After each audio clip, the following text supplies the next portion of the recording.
AP పోలీసులు గాలింపు నేపథ్యంలో వివాదాస్పద దర్శకుడు రామ్ గోపాల్ వర్మ ఓ వీడియోను విడుదల చేశారు. కేసులకు తానేమీ భయపడటం లేదని తెలిపారు.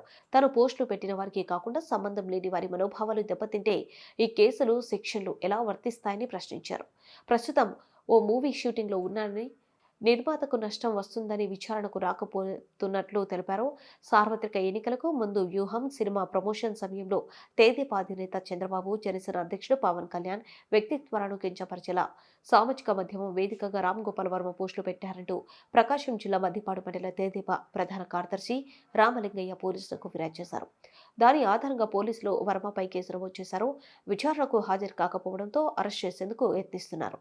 హైదరాబాద్లోని ఆయన నివాసం వద్దకు ఇటీవల వెళ్లారు. ఈ నేపథ్యంలో వర్మ వీడియో విడుదల చేశారు. ఎక్స్ట్రీమ్లీ సారీ టు డిసప్పాయింట్ అంటే ఇప్పుడు ఉనికిపోతున్నాను, మంచం కింద కూర్చొని ఏడుస్తున్నాను అని అందరూ what ever the media speculating వాళ్ళందరికీ చిన్న డిసప్పాయింట్మెంట్గా ఉండొచ్చు వీడియో. ఇక్కడ పాయింట్ ఏంటంటే I just want explain the whole concept. ఇప్పుడు నేను ఆల్మోస్ట్ ఒక 1 year బ్యాక్ ఏదో ట్వీట్స్ పెట్టాను అనే ఎలిగేషన్. ఆ ట్వీట్స్ ఎవరో మనోభావాలు దెబ్బతిన్నాయి. ఇక్కడ విచిత్రం ఏంటంటే 1 year బ్యాక్ పెట్టిన ట్వీట్స్ 4 డిఫరెంట్ ప్లేసెస్లో 4 డిఫరెంట్ జ్యూరిస్డిక్షన్స్లో 4కి ఒకే 3-4 రోజుల వ్యవధిలో వాళ్ళ మనోభావాలు దెబ్బతిన్నాయి. వాళ్ళు ఆ పరంగా కంప్లైంట్ ఇవ్వడం, కేసులు పెట్టడం జరిగింది. ఇక్కడ పాయింట్ 1 ఎవరి మీద అయితే నేను పెట్టానని వాడు చెప్తున్నారో వాళ్ళకి లేదు, ఎవరో థర్డ్ పార్టీ, అసలు సంబంధం లేనివాడు.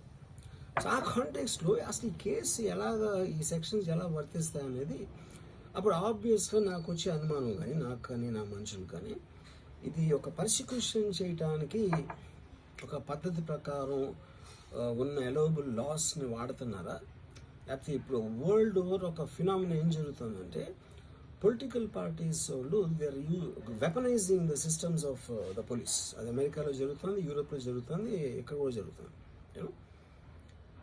అప్పుడు నేను ఏ ఒక్క వ్యక్తిని, ఒక పోలీస్ ఆఫీసర్ని కానీ, ఒక పొలిటికల్ పర్సన్ కానీ నేను బ్లేమ్ చేయట్లా. I think it happens in certain ఒక ఏమంటారు దాన్ని, ఒక వే. అది అందరూ కూడా ఎంతో కొంత అది చేయటానికి టెంప్టేషన్ ఉండొచ్చు. But eventually there is the law of the land which will take the final call. So అది that I completely agree, believe in that and I abide by that as a citizen. So ఇప్పుడు ఇక్కడ జరిగింది ఏంటి, నాకు ఒక notice వచ్చింది, నేను ఒక రిప్లై ఇచ్చాను, ఫలానా చోట ఫలానా తారీఖు నేను వస్తాను. అప్పటికి నాకు జరుగుతున్న పని ఒక ఆన్గోయింగ్ స్కెడ్యూల్ ఉంది కాబట్టి, నాకు ఫిల్మ్ వర్క్ ఉంది కాబట్టి అవ్వలేదు. అండ్ ఇట్ ఈస్ వేరే ప్రొడ్యూసర్కి చేస్తాను, ఆ ప్రొడ్యూసర్కి నష్టం వస్తుంది కాబట్టి నేను మళ్ళీ టైం అడిగాను. ఇదేంటి కేసు, ఇదేం అర్జెంట్ కేసు అంటే